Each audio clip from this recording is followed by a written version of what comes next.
न्यायमात्राची संख्या बघून आम्ही त्यांना हे करणार नाही, त्यांनी आमच्याशी व्यवस्थित संवाद साधावा, आम्ही एकत्रितपणे जाऊ पुढे जाऊ. तरच महाराष्ट्राला जर पुढे न्यायचं असेल तर मागच्या 5-7 वर्षामध्ये जे सुडाचं राजकारण राज्यामध्ये केलं त्याची सुरुवात आम्ही केली नाही.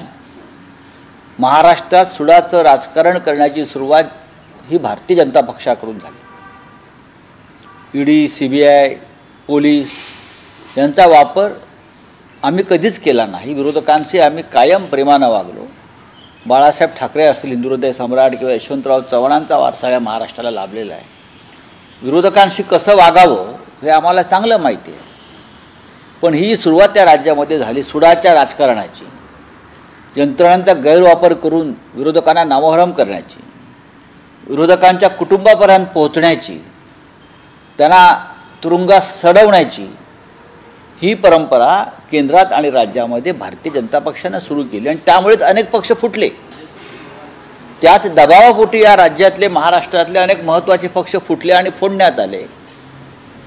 आता याचा जर साक्षात्कार आमच्या नवीन राज्यकर्त्यांना झाला असेल की योग्य नाही, राज्याच्या विकासासाठी आता हे करणं बरोबर नाही आणि आम्हाला आता पूर्ण बहुमत आम्ही मिळवलेलं आहे किंवा खेचून घेतलेलं आहे, तर नक्कीच या राज्याला भविष्यामध्ये चांगल्या गोष्टी घडताना आम्हाला पाहता येतील आणि आम्ही जरूर सहकार्य करू. शेवटी राज्यात, ज्या राज्यामध्ये छत्रपती शिवाजी महाराजांपासून डॉक्टर बाबासाहेब आंबेडकरांपर्यंतच्या महान विभूती निर्माण झाल्या, ते राज्य सुडाच्या राजकारणात आणि चिखलामध्ये असं गडाबडा लोळू नये आणि महाराष्ट्राची एक परंपरा आमची आहे, संस्कृती आहे, ती कायम राहावी असं आम्हाला वाटतं.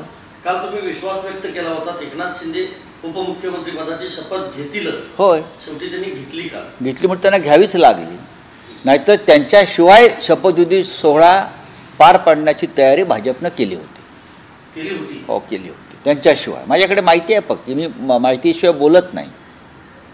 सरकारमध्ये आमची माणसं आहेत,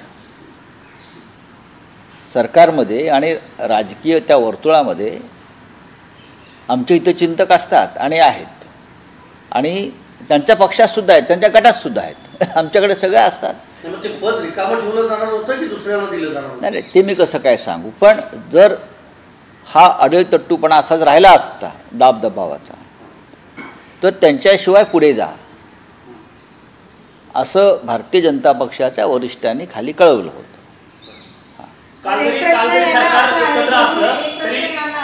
असं सोडून की ज्या प्रकाराने एकनाथ शिंदे एंड पर्यंत हो नाही करत राहिलं, याचा अर्थ काय? मेजॉरिटी मी आता उत्तर दिलं, तरी तुम्ही शेवटपर्यंत उपमुख्यमंत्री हा सेकंड पोस्ट असतो, त्यालाही तुम्ही अजून एंड पर्यंत ड्रामा करता. नाही बघा, ह्या आधी देवेंद्र फडणवीस यांनी उपमुख्यमंत्रीपद स्वीकारलेलं आहे, त्यांच्या पक्षाचा आदेश होता. देशामध्ये अनेक ठिकाणी अशा प्रकारची पदं मुख्यमंत्र्यांनी स्वीकारलेली आहेत. महाराष्ट्रात